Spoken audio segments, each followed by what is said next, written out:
Lord.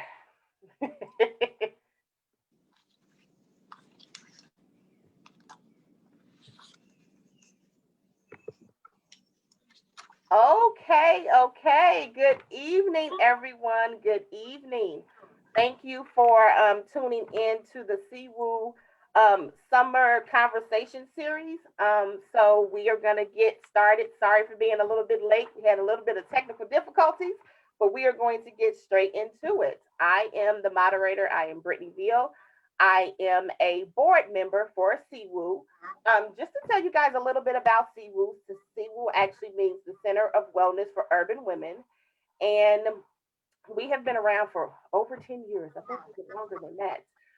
And we basically focus on the community and helping um, women of all colors through certain type of stressors and creating a culture of wellness. So just a little bit about us. Our vision is basically making sure that every woman creates a culture of wellness.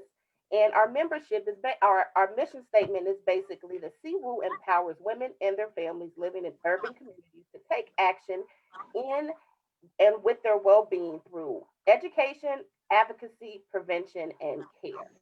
Like I had mentioned earlier, we have been, if you all have been in tune over the last few months, we have been doing a summer conversation series based around the seven dimensions of wellness.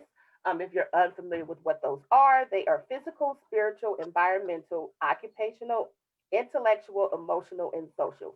And these are dimensions of wellness that play a big part of life and with the balance of lifestyle and wellness. And that is one thing that Siwoo we strive to make sure that we accomplish through all of our networking and community activities and things that we do. Um, just to get started, let's get right into it. I have the pleasure of having two wonderful, wonderful ladies on this conversation with me. I have Miss AhNonda Bates, who is the CEO of Leadership Coaching and Consulting LLC, but we'll just abbreviate that with LCC. And she has been working over the last 12 years as an addiction therapist and 15 years in leadership. And she has a desire to help women of color across the world become the best version of themselves.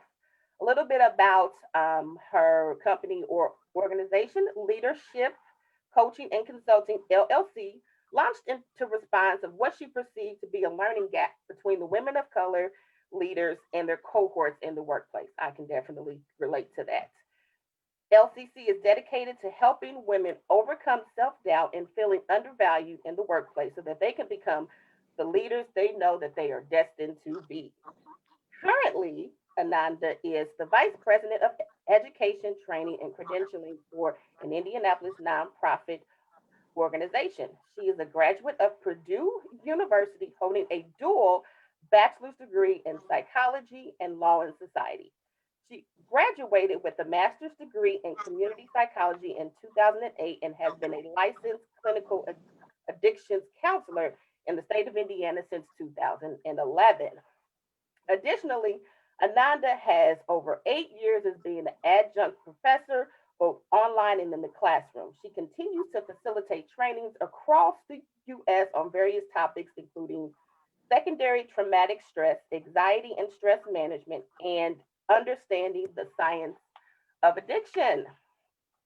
My next lovely guest is Yolanda Askew. Yolanda is a director of sales fulfillment and special projects for NBC4 New York. She is responsible for managing and overseeing the execution of several stations and multi platform sales initiatives and client partnerships. In addition to her day job, she holds a position of global advisor for the Black Employee Network at NBC Universal. She has led several community support initiatives, which included establishing a professional mentoring program for young men of color through the Eagle Academy and the NBC Universal employees. Yolanda's commitment to community extends way beyond the workplace. Over the years, she has been actively involved in several projects dealing with youth and families in need, and she has served on the board of directors for the Far Rockaway Mission in Far Rockaway, New York. Yolanda also holds a Bachelor of Arts degree in journalism from Franklin College in Franklin, Indiana, and she holds a Master of Science degree in City and Regional Planning with a concentration in community development from Pratt Institute in New York.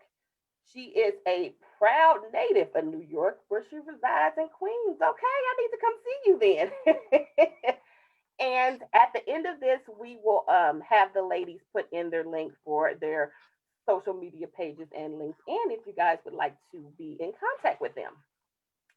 So, just to start with the conversation, we are talking about occupational wellness, i.e., workplace wellness. And I know everyone is like, oh, yes, this is something that we need right now because COVID has taken over our lives and has completely done a 360 with our norm. So, right now, this is our norm. I know a lot of us, including myself, have been working from home since March, and it can be a lot. I know I have friends that are moms and wives, and they have kids that are doing e-learning, and they have husbands who are working from home too. So, what can we do in a nutshell to not lose ourselves and still be able to be active and be healthy and try to make this somewhat the new norm that it is? So we are going to just jump right into it. That actually was the first kind of question. We do have some questions that I have pulled prior to. If there's anyone that has any questions, feel free to put them down in the comment box on Facebook. But our first question for our ladies is, as I mentioned, with the stressors of work and home and everything in between, when is enough, and how can we cope and deal with that? So I'll start. I just want to say, Black girl magic at its finest. Like Isn't it? as you would read, know sometimes I'm like, are you talking about me? But you're like y'all are just Black girl magic. So I just want to say Yes, that first and yes, foremost. ladies. Yes, I just love being in the present in the space with queens like this. So I'm excited. And with that being said, for me, that just fills my heart with joy with so much going on. When we think about COVID, right? We have experienced a collective trauma. We have all lost something during COVID. We Yes. have people who have lost family members, have lost Mhm. jobs, finances, but we also have lost our sense of freedom. We've lost plans that maybe we've had scheduled, vacations. And so we're just adjusting to this new normal. So it has thrown everyone for a loop. And for me, like I always say, before I pre-COVID, when I worked from home, it was a luxury. Like I enjoyed, like, oh, I'm not going in the Right. office and I would just work from home. Now, sometimes it feels like a punishment. And I'm like, oh my gosh, I just want to get out of here. And I think what has been really helpful for me is to develop a routine. And enough is enough. Like I give myself, when I get up in the morning, I still follow a daily routine. That helps me kind of be in the mind frame of I'm at work. I try not to stay in pajamas and comfy clothes. I don't put on necessarily work clothes like all the time, but that gets me in the habit of, and I set my kind of timer for the day and say, AhNonda, we're done at 5 o'clock. Because when we're at home, you're just like, oh, I'm at home. I could just, send a couple emails for another few minutes. But I think having structure and routine at home, like for me, if I say that I'm done at 5 o'clock, like I am done. I'm shutting off the laptop. Emails are going to auto reply until the next day so that I can kind of, just relax and kind of spend time with my family and things like that. So I think having structure and routine have been really important in setting those boundaries. And, just to piggyback, first of all, I also want to say, yay, Black Girl Magic. Thank you so much for having me be a part of this. Like I said, I've been talking about this for the last couple of weeks, so I'm super excited about this. And it's such an important topic, especially in this window, right? So I look at, as we talk about, like, what do you kind of do to make this work? And I can remember at the beginning of COVID, one of the things I started saying, this is the new normal. But one of the things I realized somewhere at some point, I started changing my language. So I'm no longer calling this the new normal. I'm calling this the new now. Because the new normal to me gives me the impression that we'll be doing this for the next 20 years. And sometimes I think that can cause people to be a little like despondent and depressed. And, you know, if you're used to working in a corporate setting and working in the offices and contacting people, you know, all the time, it could be a bit of a challenge emotionally and mentally if you think this is what my work life is going to be like for the new year. And so I made a commitment to now start calling this the new now, because we're only going to be here for a moment. And not saying that things will go back to the way that they were, but I think in the future where we will be existing is in some sort of hybrid situation. I echo what AhNonda said in terms of having that routine. I think from a work perspective is important.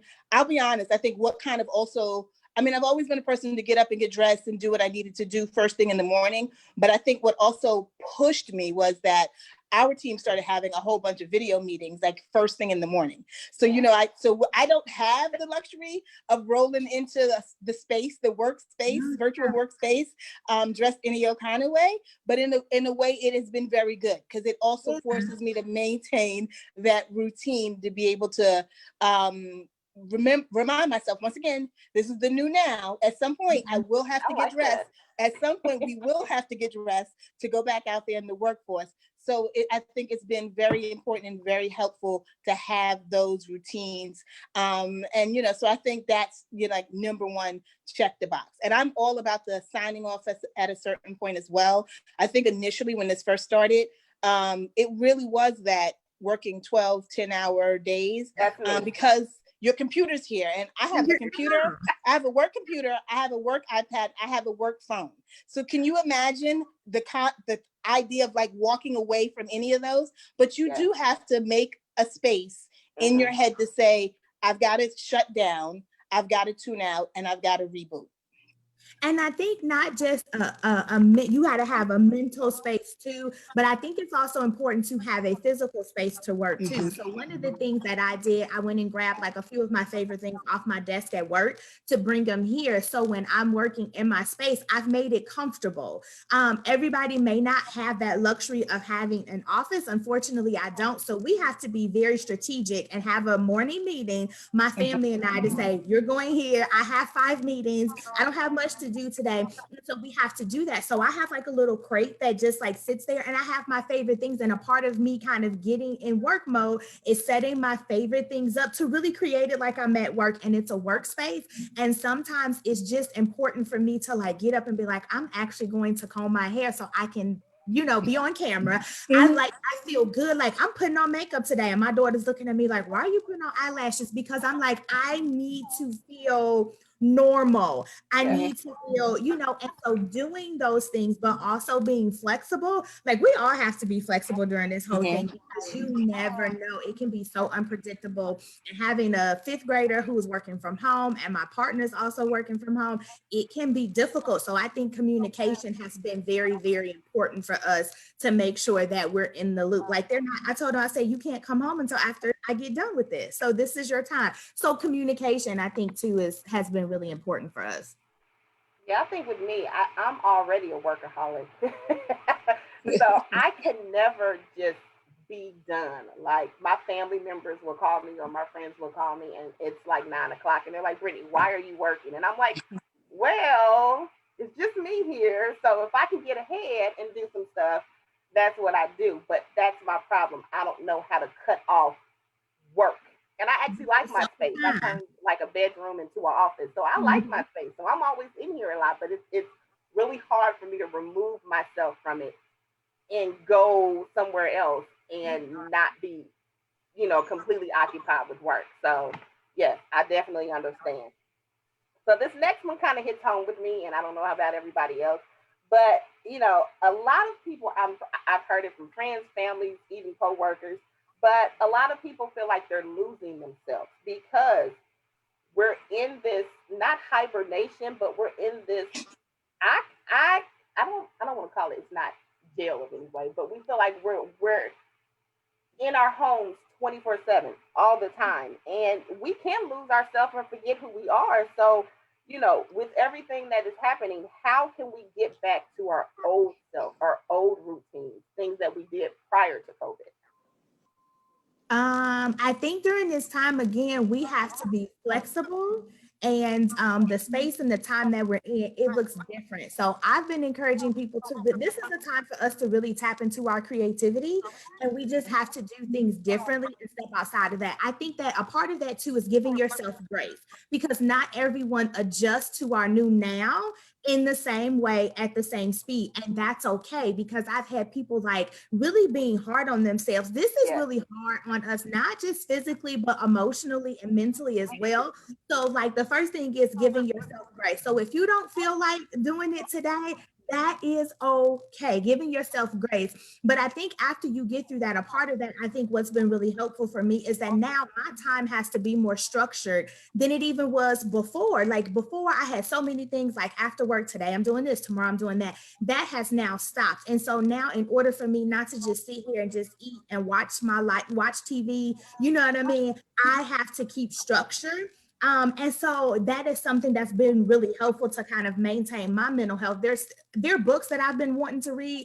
I'm reading every day now. I allow time to kind of catch up on TV shows and things like that. I launched a whole business during COVID, and I know that's not everybody's thing, and that's okay. That keeps me busy. So I have to be more intentional and be more structured, and I make sure I have time in there to also watch TV, to go for a walk, to spend time with my daughter. We play board games, different things like that, and just allow that time for us to, I don't want to say be free, but it's more flexible. So if we want to play a board game at 11 o'clock, we can do that, and you can go back to math and I'll get back to whatever I was doing later.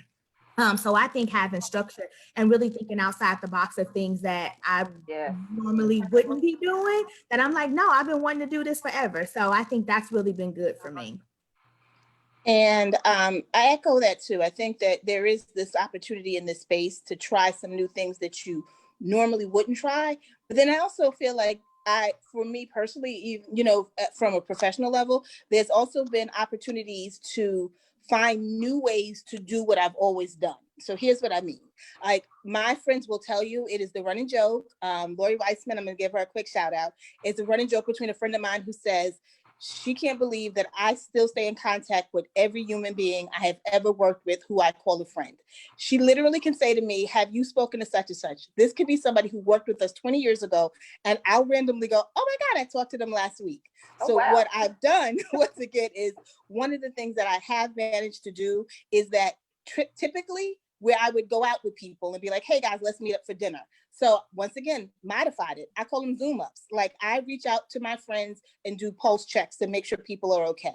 And the reason why I say that, just from a work perspective, is that you need that human interaction, even if it's only virtual, with people I think to continue to maintain and to be productive. And so I set aside times where normally me and the set of girlfriends would have gone out to dinner 2 or 3 times at this point, but that's still no reason for me not to reach out to talk to them. So we'll get on a video chat. Everybody will bring either their glass of wine, their food or whatever, and we'll catch up with one another. I find myself, I'll shoot a quick text out to a friend or two to say, hey, I'm just checking on you just to see how you are. And so one of the things I've learned is that in order to, once again, keep my sanity also, is to make sure that I try to align some of the routine things that I used to do as close as possible. And that it doesn't mean because we are trapped at home that we still can't do things. And so use that technology to your advantage. Connect with people with the technology used. Think about this.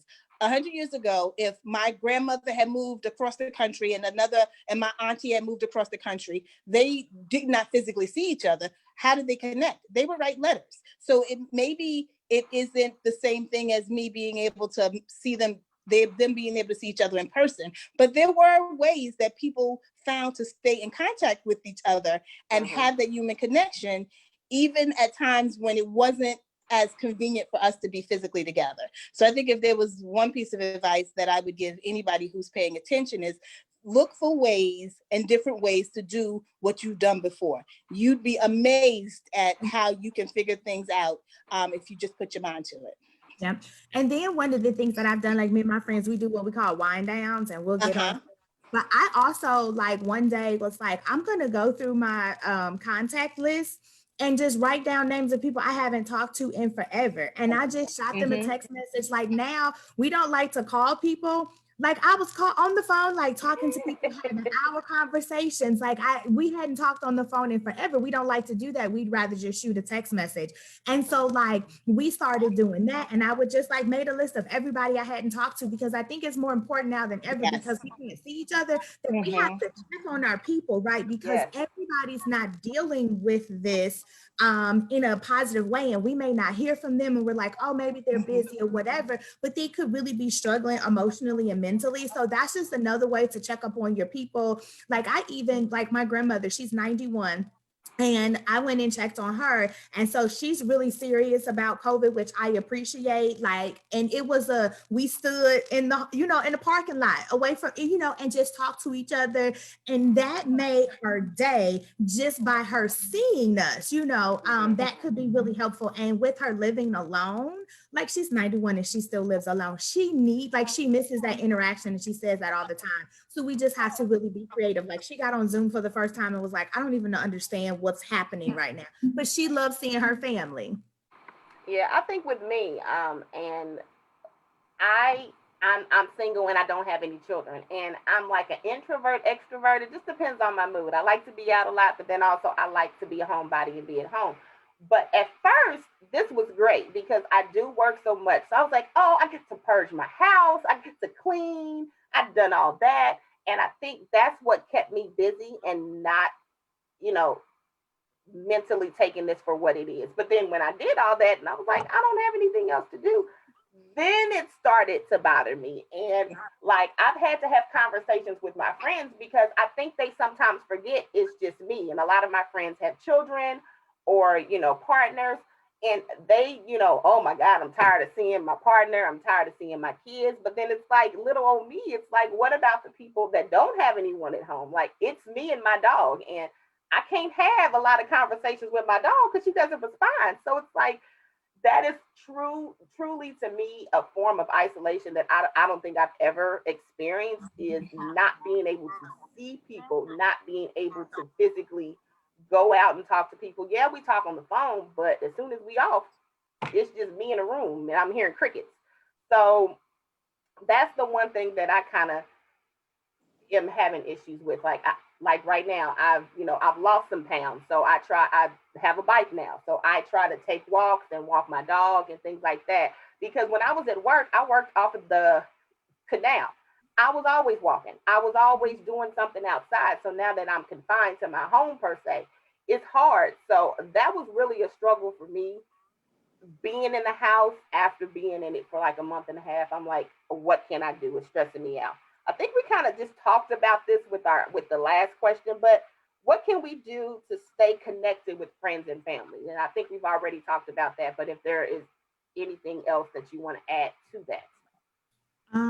The only other thing that I would want to add, we talked about that, is just remembering that human connection is important Yes. to our survival as human beings. We do, like, I'm an extrovert, so I don't meet a stranger. I love people, but I don't know, as I've gotten older, I've enjoyed just being in the house and really not being out and about, but I do miss it. I miss just being around my people and not being able to do that, as I want to. And so remembering that human connection is so important. And when we isolate, that can lead to depression and other Yes. mental health issues that we Yes. want to try to avoid, as much as possible. And so with that, being creative, and don't take for granted like Zoom meetings. Like I've had it where like me and my friends, like one of our favorite movies, we all got on Zoom, we all watched the movie at the same time and like just laughed and talked. And then before you knew it, it was like 10, 11 o'clock at night and we had been on there all day. So just doing things like that, text messages, calling people, even if you go see people. We had a trunk party. So for one of my best friends for her birthday, we went to the park.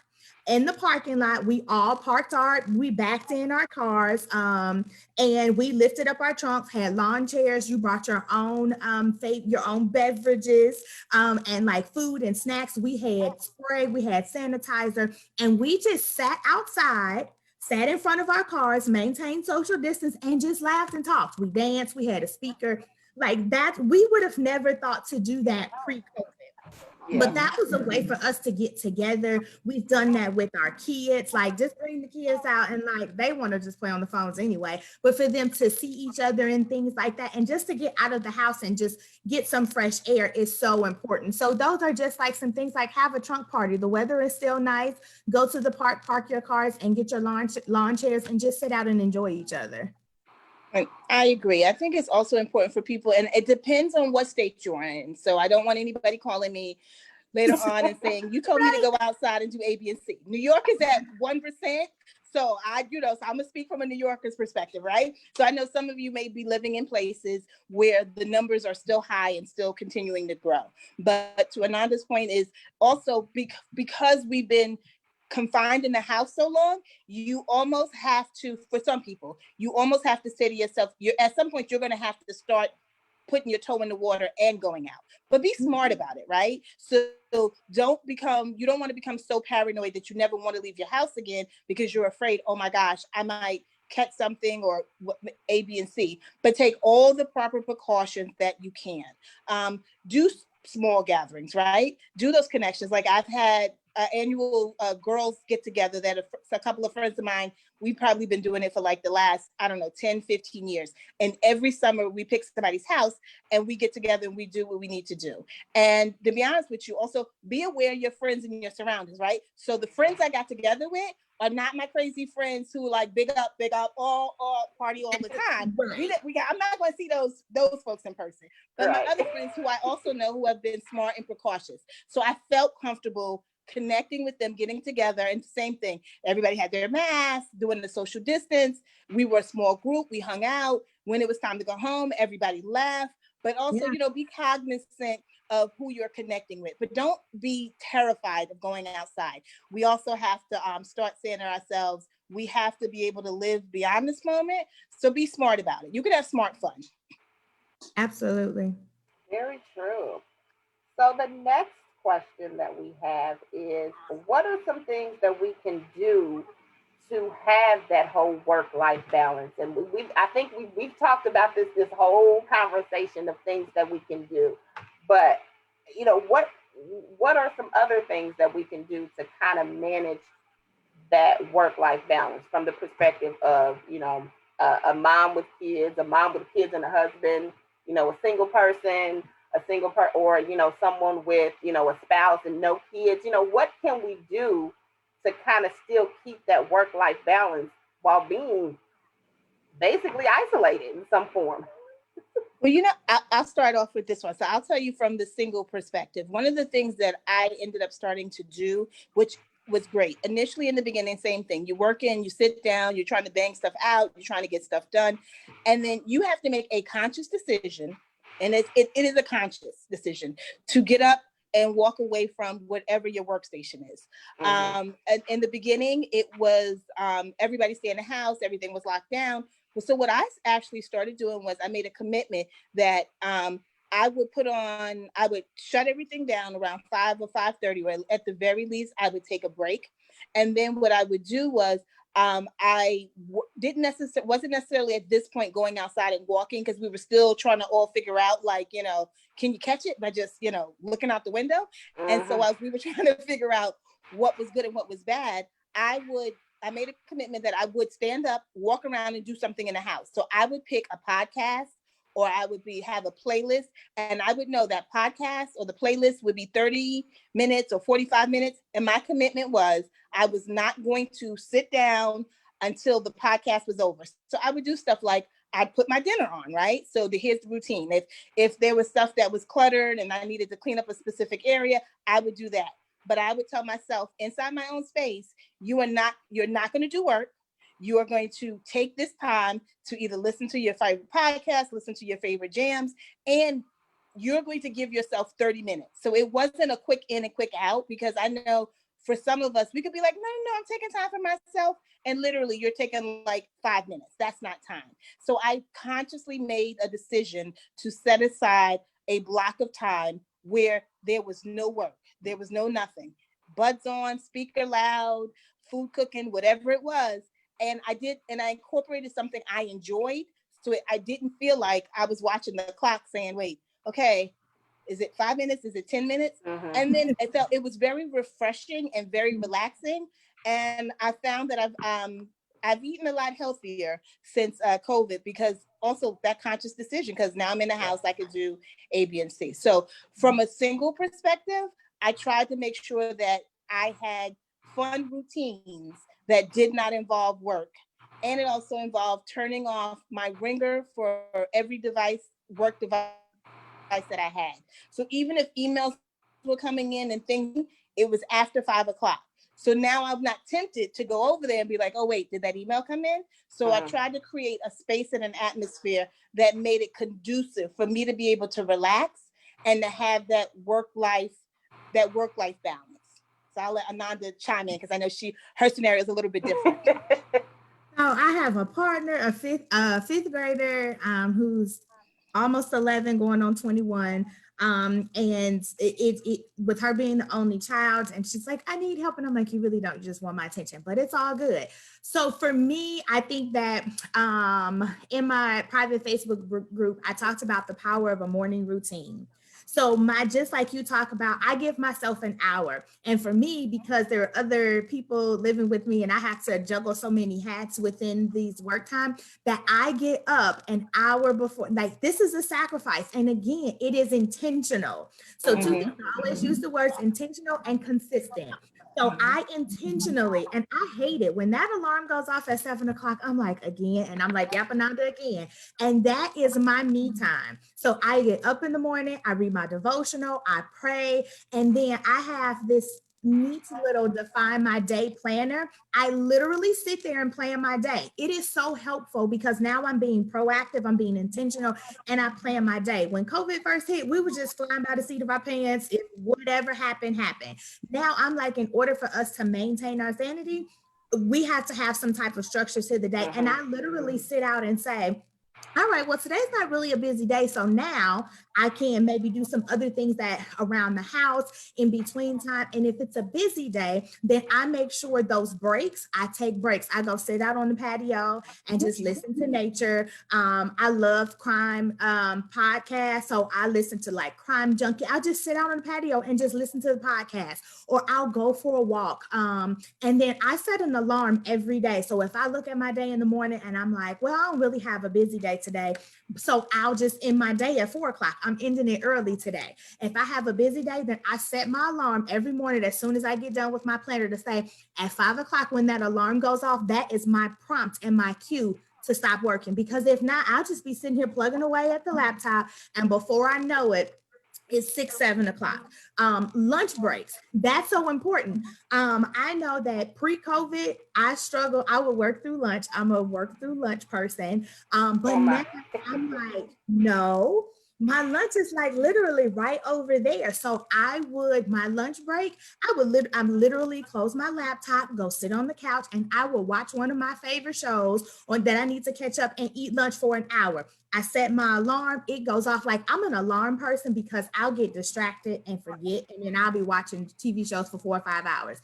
I set my alarm like, oh, this is my lunch break. When that's over, I'll get up and return to work. And so just really, I think if you have other people in the house, if you're a parent, really communicating, if there's other people in your house, like, hey, these are the expectations. We have to have a morning meeting every morning to really outline what our day looks like. And that's been really helpful. And so we intentionally, my daughter will be like, hey, let's go for a walk. And I'm like, yes, let me send this email. And so we'll just randomly do that. And so having structure, but being flexible as well to make sure that we're doing the things that we want to do, because she needs me too. So at 5 o'clock, it's off, and it's family time. So I just moved from one room to the other.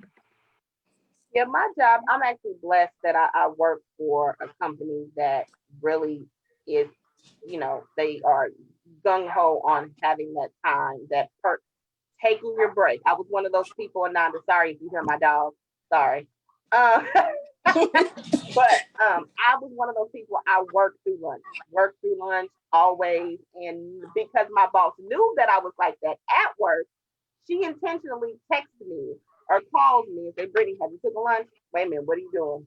I saw you just sent an email, because I try to take lunch at the same time every day so that it's some type of routine, and she will message me, why did you just send that email? Aren't you supposed to be on lunch? I know you take 30 minutes, but take an hour. So That's my good. boss is really good on making sure that we do have some type of balance, because a lot of us, all of us are working from home. So she's like, it's stressful for me. She's the only one that is allowed in the office and in the building. So she really tries to, she's really caring about how her employees are doing. We have at least, meetings twice a week just to kind of see how we are. One is business and one is just a checkup, how you doing type of thing. So I definitely appreciate that, because I will sit here and we have Skype. Most people have Skype, so I'm always on Skype. And she's like, "Why have you been on Skype for the last 3 hours and not me?" Like, why? She's one of those. So I definitely appreciate her trying to make me more accountable for things, because I will completely forget. And I think, it's important too to kind of have that balance, especially at work, is to make sure you're communicating with your supervisor, make sure you're communicating with your staff. So like my boss knows that I have a fifth grader, here. And so he's never been the type to like expect that you have to respond right then and there. Mhm. But he also knows that, hey, this is what I have to do. So he's understanding of that. I let my staff know, like, hey, today, prime example, I had a terrible migraine since about 5, 6 o'clock this morning, all day long. I text my staff this morning and just said, hey, I'm probably not going to respond to you at all because I don't feel good. Communicating, because what happens is if you don't communicate and they don't know, then they're like, well, what are you doing? Are you working? What's going on? Maybe you Right. don't feel good that day. And I think that people are understanding, most jobs are understanding of that, but you have to communicate so that they know what's going on, you know what's going on. And so I think communication with your supervisor, with your staff and things is more important. And I know people don't want to talk sometimes to their coworkers. I get it. I get tired of Zoom meetings too, but it's so important. You know what I mean? When things come up and things happen and you're just having those days, like I'll get on and be like, so the dog and the kid are like talkative today. So if something happens while we're on this call, I apologize. And most people are like, it's okay, I understand, because I have 3 kids too. And I'm like, good. And it's just like this sense of relief if something does happen, that I'm not like overly anxious. So it's just sometimes comforting to know that other people, you know what I mean, are experiencing the same thing, trying to figure this all out. I think, AhNonda, you've definitely hit the nail on the head. Is for all of us to remember, you're not alone, right? Yes. And that is it. When you know that and you believe that, it makes a world of difference. And I know different people work for different size companies, so different companies have different size resources and things like that. I will say, you just brought something I thought was equally important, is like having a manager and a boss who checks in on you. And that's amazing. So if you are a leader of a team, yes, you need somebody to check in on you as well, but you also should be mindful to check in on your team members. I think it's important more than ever. And if your company has resources and tools, I mean, sometimes companies have activities and things the employees can do, wellness programs and initiatives that people probably would have never even known your company either has or taken advantage of, because you're just so busy living your day-to-day life. If you work for a company that has wellness options, tap into those. Do not be afraid to use them. They're there for a reason. Some companies are vested. They know a healthy, well employee is a more productive employee. Yes. So, Yes. you have to own your wellness. So if there are resources and tools out there, utilize them. Some of them are free, some of them aren't. But, connect with some of your friends. You'd be amazed when you start talking about this, how you find out that there's 2 or 3 other people who feel exactly the same way that you do. Yes, that's so true. And then that makes me think of something else when you're talking about company resources, because we're talking about this and it can be emotionally and mentally exhausting. Is many companies have what they call EAP, Employee Assistance Program. So if you are struggling, and I'll be the first to admit that I've taken advantage of that. I'm a therapist who has a therapist. It is so important. And my therapist was able to help me get through a very difficult time dealing with the work situation with the previous employer. It is okay. It is confidential. It is anonymous. If you don't know, you can ask. And the good thing about it is that if you take advantage of EAP and your company has that, they will not release the names. They will just say you have 15 employees that are taking advantage of EAP. They don't release the names, your notes, anything like that is truly confidential. And for many of those programs, you can get 8 free therapy sessions. And if the therapist feels like you need more, then they can put in a request for you to have up to like 4 additional sessions. So if you need that as a resource, again, it's confidential, it's anonymous, they don't know. You can just ask for the number. It's probably on maybe your website. If you have like SharePoint or something internal, ask HR. They have that information if they have that program that's so important. And then that makes me think of my job. We have virtual happy hours now, where like it's volunteer, so voluntary. So like if staff want to like get on, now we work in mental health and addiction. So we're not getting on like just getting, hammered or drink or anything like that. But it's like a happy hour just to get together and talk about work, because there are some people that maybe you have a relationship with at work. And sometimes you may want to get together with coworkers and get to know them outside of that space. And so we have virtual happy hours twice a month where you can just get on, chat with coworkers about non-work related stuff. So I think that's another opportunity, to maintain that human connection.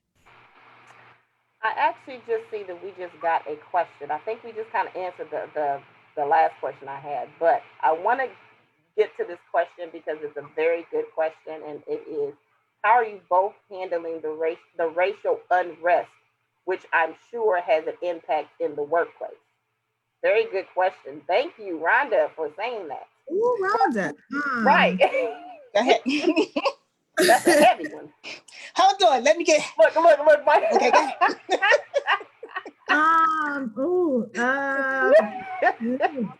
Okay, so that's, I don't even know, like that's tough because being in executive leadership, I am the only Black person. Then you add on that I'm the only Black woman. It just makes things complicated to the point where there was a very heated discussion in a leadership meeting about it, because they were like, if you go look on our website, it's very white. And I was like, yes. And so I appreciate that my job has responded to that. I've been watching to see what they were going to say and what they were going to do. And so I have been talking with my CEO about initiatives and things like that. But I've also had to lay that boundary and say, I do not speak for the entire Black delegation. That is not my job. However, I am more than willing to be a resource and things like that. But of course, I've been asked like, okay, because they don't feel comfortable talking about this. It has affected me. It's affected my daughter because she made a comment the other day and said, I've never been more afraid of cops than I am right now. We live in a predominantly white neighborhood. I've been pulled over for speeding or something like that, but to know this is how she feels, it's really difficult, and it's very difficult to manage, especially in the workplace, because I have to be mindful of what I say, how I say it, so that I don't come off as the angry Black woman, and being able to check my emotions. And there have been times where I've literally sent my CEO a text message because we have that relationship, that I was just like, yeah, being Black is just too much for me right now. I'm taking the day off. I need a mental health day. And he's like, okay, do what you need to do. Thank you. So it has been, it's an emotional roller coaster. Some days I deal with it a little bit better. And then as things continue to happen, it really takes a toll on me emotionally, and it can affect me like at work. And I'm like, I don't want to talk to people. I really don't want to be bothered with you. Well, I will listen, and it is that ratio number is so, I can't stress it enough. Like, I don't even know how the words to formalize what it's like to be in a space where you're one of only, right? And so there is that pressure sometimes to be the voice and the representative of all. And then it goes both ways. So I will speak from my experience. When not so much the COVID did anything really start to change, people were like, oh, that's just really messed up. A lot of people of color are dying of COVID. It wasn't until, and I want to say maybe a little bit of Breonna, but really was when Mr. Floyd was, I can't breathe, right? And I will say this, I've worked at my company for over 20 some years, close to 23 years. And it was the first time that I can remember where there were a lot of folks who don't look like me, who were willing to go on the record and put stuff in writing and send out notes and emails and everything saying, this is not right, this is not fair, we have to do something. And we as in, we own the space in which we've helped to create some of this stuff, right? And so that in itself was a good feeling, because up until this point, you know how it is if you're a person of color and you're the only person in that space, or maybe it's two of you, you're constantly speaking to the choir. Yeah. I will say the stress and the strain of this, I don't think I realized personally exactly how much stress um, I felt as a woman of color in corporate America until people started encouraging me to talk about it, right? Up until this point, and I feel a lot of my colleagues feel this way, is that the depth of how we were feeling really didn't hit home until we felt like we had a release to have this conversation with people who didn't look like us, and we didn't have to tiptoe around our words, because that's the other thing, right? So sometimes, unfortunately, we do need to express ourselves, but the unfortunate part is we still somehow feel the need to be conscious about how the other person is going to feel about how I feel, where you should be allowed to have a moment to feel. So, and then the other thing I just want to share is we have been conscious about this. So I am a member of the Black Employees Network. I was the co-host lead in New York. I was recently appointed as one of 4 folks who are part of our global council. We have employee resource groups at our company. And it was, one of the things we did was we started rallying around and making events and things for our employees.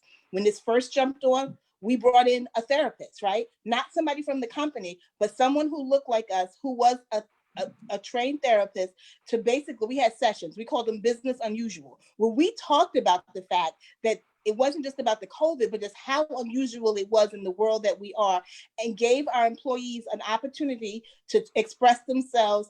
And for many people, it probably was the first time they had been in a therapeutic setting where we were allowed to speak our truth and not feel like we had to whisper about who we are.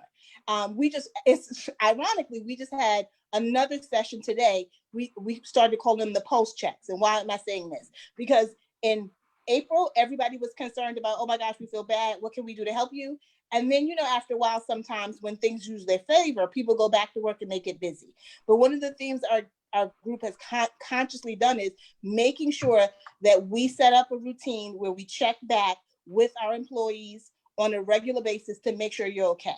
So maybe there's not something in the paper every day, but we did post checks. We brought in another therapist who was an expert to kind of navigate us through, to talk to us, to give us a space for us to woo-saw and to express ourselves.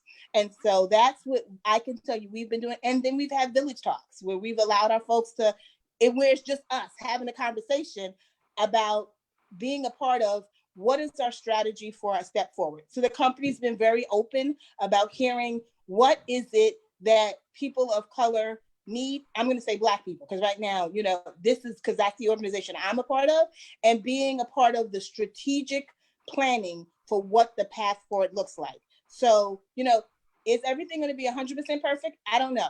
But I can say this is the first time the conversation has been this open, this inviting. I'm not just at the table. I'm allowed to have a voice at the table. Yeah. That's good. And just to real quick, I think that's so important. So I have been working with 2 companies, one here in Indiana and then another company in California. And I've done something similar for them. They wanted to implement like a DEI initiative, and they were completely honest, like all 3 of our founders are white, most of our staff are, we haven't done a good job at this. And so we want to fix that. And so what I did was came in and created a space for them and held this space for them to talk about kind of the frustrations, not just with COVID, but with the racial injustices and the things that we are experiencing. And I think that it has been able to moderate that and then providing training to the executive leadership about language matters and what DEI means. And that it's not, this is a movement. This is not just a moment for us. And so I think that that's another thing, and a lot of fear for a lot of us is like, okay, you're saying this now, but what are your actions going to be 6 months from now?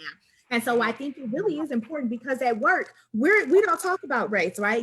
That's a taboo topic to talk about race. And so I think that it is so important.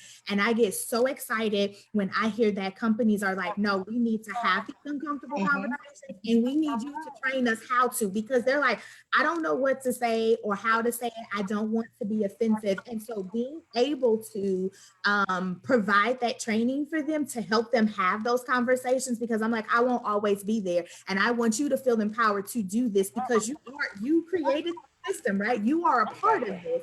So you have to be at the forefront. People are looking to see what you're going to say. And so I think it's so important to really start having those conversations, even in the workplace, because when we go to work, we can't take off our skin color. Like you can take off your coat and things like that. That is a part of who we are day in and day out. So I think starting to have those conversations and creating a safe space at work is so important. Okay. And there's one other thing I just want to add, and this is just for people of color. I am going to say this. I totally 100% understand, exhausted, tired. Sometimes I really don't want to talk about this. But if you have the opportunity to be in a space where somebody asks your thoughts or whatever, don't necessarily shy away from it or say, I'm just not doing it. You should know what to do by now. I'm going to say this. If they knew what to do by now, we wouldn't be here. So know that you may have to be the one to give those instructions. Is it exhausting? Is it tiring sometimes? Yes, it is. But at the same time, remember, you're not doing this for you. You're doing this for future generations. What if Dr. King, what if Rosa Parks, what if Malcolm X and all of them had said, listen, y'all, you do you and you figure it out. They did not do that to us. And so we can't do that for the next generation. Very good point, Yolanda. Gee, I don't know what, look, that's a snap. Yes, it is. Okay, so I'm going to open it up for questions in the chat. I don't see any more, but if anyone has some questions, feel free to add them to the chat.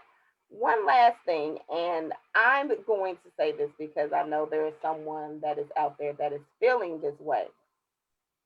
At the end of the day, if there's none of this is working, I'm still feeling a void. I'm still feeling that emptiness. I'm still feeling confused, lost, isolated.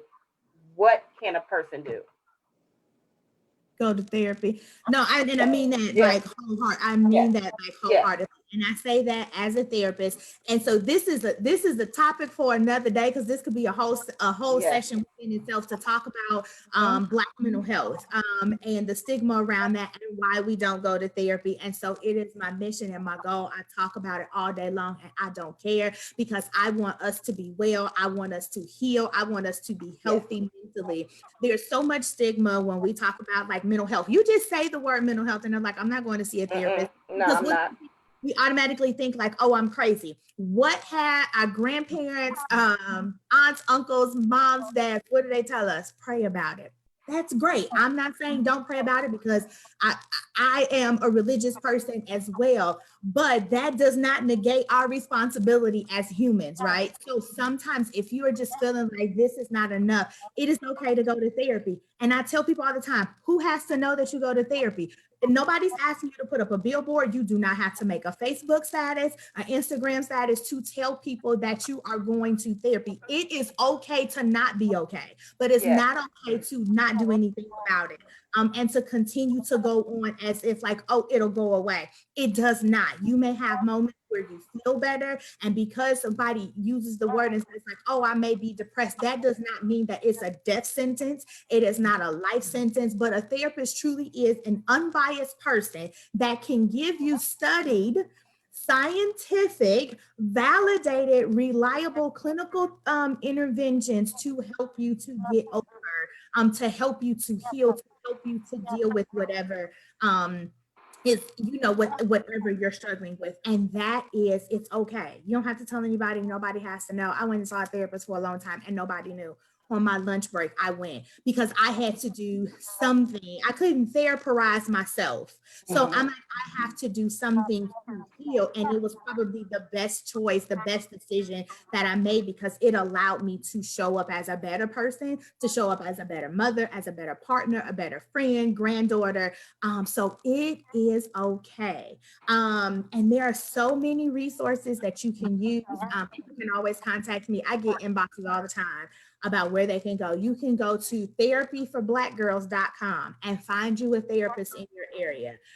You can go to Psychology Today and find you a therapist that specializes in whatever that issue is. There are a number of resources that I can give you, Brittany, that you can post that people can really utilize to get the help that they need. I have one good resource and I'll share her information, a really good friend and colleague of mine who is amazing at what she does. She has her own private practice and she's taking clients and doing telehealth. And that's the amazing thing.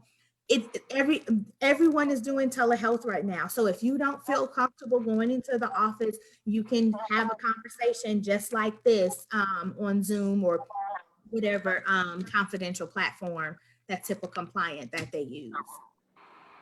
And to add to this, because I'm not the expert that AhNonda is, but I will say this, that I am a huge fan that if you need to talk to somebody, do so. I think one of the advantages of living in the time period where we do, the stigma around getting wellness checkups and having these discussions are really starting to lift, right? And so, so go out there and do what you got to do. Somebody has to be the one. I would say this, what if your life is meant to last another 50 years? Are you going to spend the next 50 years of your life being depressed or sad or whatever it is that's going on inside of you? Is that the quality of life you want for the next 50 years? So I'm a big fan of going out and getting the help that you need. I say that the more all of us collectively talk about it and we give life to it and we give power to it, the more comfortable others will feel. I do agree. It is not everybody's business. So if you're a person who wants to keep it quiet, then do so. But also don't also minimize the importance of a strong sister circle, right? Or brother circle. So some of us ain't up to the therapist yet, but you have one or two groups of reliable friends who you can just talk to, right? So sometimes that good friendship or that good solid relationship is the gateway that leads you eventually to going to see a therapist. But whoever you have to speak to, for you just to get some, some strength and some voice and some life to be able to say, I need to start to share my story. And you may need to work your way up to it till you get to a therapist, but find yourself a good circle of folks that you can talk to. And then do the work. I agree with AhNonda. If they're free services, a lot of companies will pay for mental health assistance. So in whatever way you need it, you can tap into that, utilize that part of your insurance. You pay for it, you're taking it out of your check. You might as well take advantage of it. Yeah. There is a question, and AhNonda kind of talked about this a little bit, but how can people connect with you both? And are you willing to meet with people virtually? I apologize. My dog is he's heard something, so I apologize. Oh, you heard it. Okay, you heard it. Okay. I did. Oh my gosh, I am so sorry. This is the first time this has happened, and he just won't stop. So with that, I am not I'm still licensed. I don't provide direct care anymore. However, with leadership coaching and consulting, if there is someone that is looking for one-on-one coaching, whether that's for I've really focused on shifting mindset and the way that we think about things, because everything starts with a thought, right? And so shifting our mindset to be successful, strategic career planning, and then improving your mental health. I do provide one-on-one coaching, which coaching is different from therapy, but me having a therapy background absolutely helps that process. So I do one-on-one coaching to facilitate and help with in those areas. And I am not certified in anything other than just being a happy, fun, cheery person. But I am a person who's always willing to share my contact information. So there's been a couple of folks who we've used at the company. So, you know, at best, I can definitely give you some contacts of some folks you may want to reach out to, but that's probably the extent of my level of expertise. But I'm always willing to help you do the research. So if that helps, I'm your girl. I'm gonna stay in my lane. Okay, ladies. Well, I cannot say enough. Thank you, ladies, for being part of this conversation series. This was extremely enlightening and something that definitely needed to be said and heard with all that is happening in these times. So, if there are not any other questions and everyone is good, we can conclude. But thank you, ladies. I appreciate it again. Thank you, Facebook. This has been fun. And if we all are good, everyone have a good evening. Bye-bye. Bye. Thank you. You're welcome. Have a good night. You too.